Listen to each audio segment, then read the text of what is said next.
Hi friends, எல்லாம் எப்படி இருக்கீங்க? இன்னைக்கு ஒரு முக்கியமான கிளாஸ். என்ன அப்படின்னா, ஏற்கனவே நடந்து முடிஞ்ச செயல பத்தி நம்ம எப்படிலாம் இங்கிலீஷ்ல பேசலாம். அதாவது உதாரணத்துக்கு வந்து பாருங்களேன், எக்ஸாம்பிள் சொல்றேன் பாருங்க. இந்த இந்த தமிழ்ல உள்ள சென்டென்ஸ்லாம் பாருங்க. நான் ஸ்கூலுக்கு போனேன், சென்றேன் இருக்கு. நான் காலை உணவு சாப்பிட்டேன். அதாவது காலையில பிரேக்ஃபாஸ்ட் சாப்பிட்டேன். நான் தண்ணி குடிச்சேன். நான் புத்தகம் படிச்சேன். இங்க பாருங்க. இந்த இந்த நான் கிரிக்கெட் விளையாடினேன். நீ சந்தைக்கு சென்றாய். சரிங்களா? நீ டிவி பார்த்தாய். ஸோ இந்த மாதிரி வார்த்தைகள்லாம் பாருங்களேன். இதெல்லாம் செயல். இதெல்லாம் செயல். செயல தான் நம்ம என்னன்னு சொல்லுவோம்? வெர்ப்ன்னு சொல்லுவோம். சரிங்களா? அந்த வார்த்தை என்ன இருக்கும்? ஒரு செயல குறிக்கிற வார்த்தையா இருக்கும். இதெல்லாம் வருது. இங்க பாருங்க. போறது ஒரு செயல். சாப்பிடுறது ஒரு செயல். குடிக்கிறது ஒரு செயல். படிக்கிறது ஒரு செயல். விளையாடுறது ஒரு செயல். திரும்பியும் செல்லுதல் அப்படின்றது ஒரு செயல். போறது, பார்க்கறது ஒரு செயல். ஸோ அப்ப இது எல்லாமே என்ன சொல்லுது அப்படின்னா, ஒரு செயல பத்தி பேசக்கூடிய வார்த்தையா இருக்கு. ஓகேங்களா? ஸோ அப்போ இதுல நம்ம என்ன தெரிஞ்சுக்கணும் அப்டின்னா, இந்த வார்த்தைகள்லாம் எல்லாத்தையும் பாருங்க. சென்றேன், விளையாடினேன், சாப்பிட்டேன், குடித்தேன், படித்தேன். ஒரு வார்த்தை தான். எப்படி நான் சொல்றேன் அப்டின்னா வச்சுக்கங்களேன், இங்க பாருங்க. சென்றிருக்கிறேன், சாப்பிட்டிருக்கிறேன், இல்ல செல்ல இருக்கிறேன் அப்படிலாம் இல்ல. சென்றேன், சாப்பிட்டேன், படித்தேன், விளையாடினேன் அப்டின்னா, போனேன், சாப்பிட்டேன், குடிச்சேன், படிச்சேன், விளையாண்டேன், போனேன், பார்த்தேன் அப்டின்ற வார்த்தைகள் தான் ஒரே ஒரு இதுல ரிப்பீட் ஆயிட்டே இருக்கு. ஓகேங்களா? அப்போ இதெல்லாம் வந்து ஒரு வார்த்தையா இருக்கா? அப்ப இது எங்க இருக்கு அப்படின்னு கேட்டீங்கன்னா, நீங்க வெர்ப் டேபிள் படிச்சிருக்கீங்களா? ஃபர்ஸ்ட்டு இங்க இருக்கும். இது ஒரு ரூட் வெர்ப்ன்னு நம்ம சொல்லுவோம். ஏன்னா, மத்த வார்த்தைகள் இந்த 2வது, 3வதுல இருக்கக்கூடிய வார்த்தைகளும், மத்த செயல குறிக்கக்கூடிய வார்த்தைகளும் உருவாகுறதுக்கு காரணமா இருக்கிறது இந்த ஃபர்ஸ்ட்ல இருக்கக்கூடிய இந்த வகைகள், இந்த வார்த்தைகள் தான் அப்படின்றதால, இதுதான் வந்து ரூட் வெர்ப் அப்படின்னு சொல்லுவோம். ரூட்னா அதுதான் ஆரம்பம். சரிங்களா? அடுத்தது இப்ப 2வதா இருக்கு. இங்க இந்த சென்றேன், சாப்பிட்டேன் இதெல்லாம் என்னது? ஏற்கனவே நடந்து முடிஞ்ச செயல். அத குறிக்கக்கூடிய வார்த்தைகள் இந்த வெர்ப் டேபிள்ல எங்க இருக்கும் அப்டின்னா, இந்த சென்டர்ல இருக்கு. இத அப்படியே நீங்க டைரக்ட்டா எடுத்து வச்சு சென்டென்ஸ்ல எழுதிக்கலாம். ஓகேங்களா? அத பத்தி தான் நம்ம இப்ப பார்க்க போறோம். அப்போ ஏற்கனவே ஒரு செயல் நடந்து முடிஞ்சிருச்சு. அத நான் 2 வார்த்தையில சொல்லணும். அது எப்படி சொல்லலாம்? அப்டின்னா, அதுக்கு தான் இன்னைக்கு நம்ம கிளாஸ் இன்னைக்கு பார்க்க போறோம். இதுக்கு முன்னாடி நம்ம என்ன பார்த்தோம்? சின்னதா ஒரு ரீகேப் பண்ணிக்கலாமா?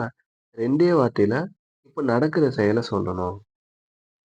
அத பத்தி தான் நம்ம ப்ரீவியஸ் கிளாஸ்ல பார்த்தோம். இதையே எப்படி சொல்லணும் அப்டின்னா, "நீ என்னப்பா பண்ற?" "நான் விளையாடுறேன்."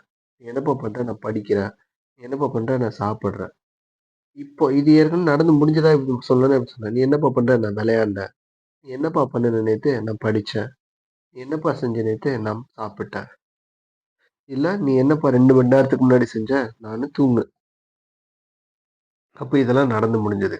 அப்போ இந்த வெர்ப் டேபிள்ல முதல்ல இருக்கக்கூடிய வார்த்தைகள் வந்து இப்ப நடக்கிற செயல பத்தி பேசுறதுக்கும், 2வதா இருக்கக்கூடிய வார்த்தைகள் வந்து ஏற்கனவே நடந்து முடிஞ்ச செயல பத்தி பேசுறதுக்கான வார்த்தைகள். அத நம்ம எடுத்து அப்படியே டைரக்ட்டா சென்டென்ஸ்ல யூஸ் பண்ணிக்கலாம்.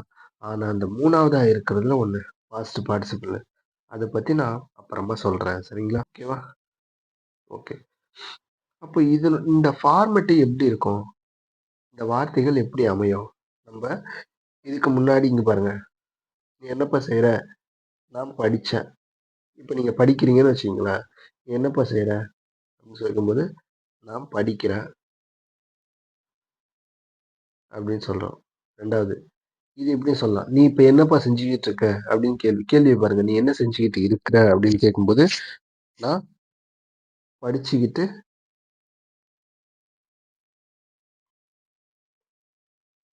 இருக்கிறேன். நான் படிச்சுக்கிட்டு இருக்கிறேன்." சரிங்களா? நான் படிக்கிறேன்னு சொல்லலாம். நான் படிச்சுக்கிட்டு இருக்கிறேன்னு சொல்லலாம். இப்ப இது 2த்துக்கும் என்ன வித்தியாசம் அப்படின்னா, நான் படிக்கிறேன்னா படிக்கிறேன். ஜஸ்ட். இந்த சென்டென்ஸ் என்ன அப்படின்னா, நான் படிச்சுக்கிட்டு இருக்கேன்னா, இப்போ பிரசன்ட்டா அந்த காலத்த மென்ஷன் பண்ணுது. அந்த படிக்கிறது அப்படின்ற செயல் எப்ப நடக்குது அப்படின்றத காலத்த மென்ஷன் பண்ணுதா? இதுதான் நம்ம லாஸ்ட் 2 கிளாஸ்ல பார்த்தது. இது வந்து சிம்பிள் பிரசன்ட்ன்னு சொல்லியிருப்பேன். Past sentence. இது வந்து பிரசன்ட் கன்டினியூஸ் அப்படின்னு சொல்லியிருப்போம். கன்டினியூஸா என்ன ஒரு செயல் இப்போ தொடர்ந்து நடந்துகிட்டு இருக்கு அப்படின்னு சொல்லக்கூடிய வார்த்தைகள் இது 2மே. இது 2மே உங்களுக்கு புரிஞ்சிருக்கும் அப்படின்னு நினைக்கிறேன். ரொம்ப ரொம்ப முக்கியமானது. அப்போ ஒரு செயல சொல்லும்போது 2 வார்த்தைய வச்சு சொல்லலாம்.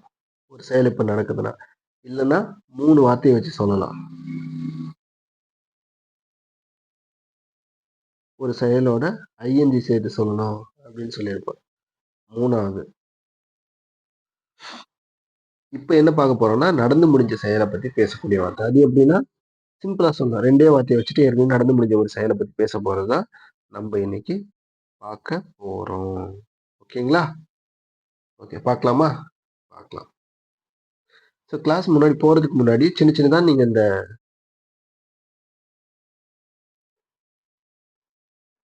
அப்ப ஏற்கனவே நடந்து முடிஞ்ச செயல பத்தி பேசுறதுக்கான வார்த்தைகளா நம்ம இத இப்போ பார்க்க போற ஸ்டென்ஸ் இருக்கு. சரிங்களா? இன்னைக்கு கிளாஸ். ஓகே. அப்போ நடந்து முடிஞ்ச செயல் அப்படின்னு சொல்றீங்க. அது எந்தெந்த செயல்லாம் நான் வந்து நடந்து முடிஞ்சிருச்சு அப்படின்ட்டு அந்த டைம் சொல்லுங்க அப்படின்னு நடந்து முடிஞ்சதுன்னா, நேத்து நடந்து முடிஞ்சுதா?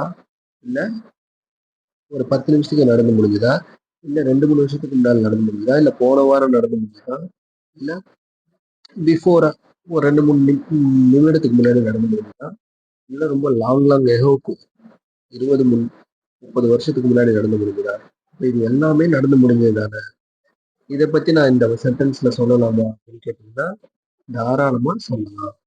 நம்ம எப்பப்பலாம் பாஸ்ட் அப்படின்னாலே, இப்போ நம்ம பார்க்கறது மட்டும் தாங்க பிரசன்ட். இப்போ நான் இந்த வீடியோ ஆரம்பிச்சேன்ல, இப்ப இங்க பாருங்க. இங்க ஒரு புள்ளி வைக்கிறாங்க. இப்ப இது பிரசன்ட். இப்ப இந்த புள்ளி வச்சா இது பிரசன்ட்.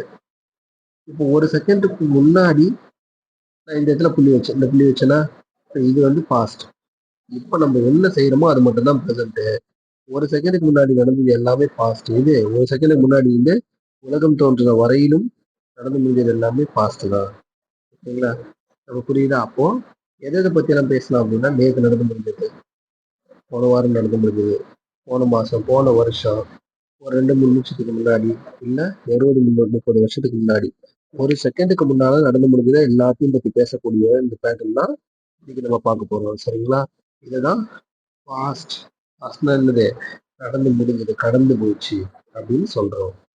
ஓகேங்களா? ஓகே.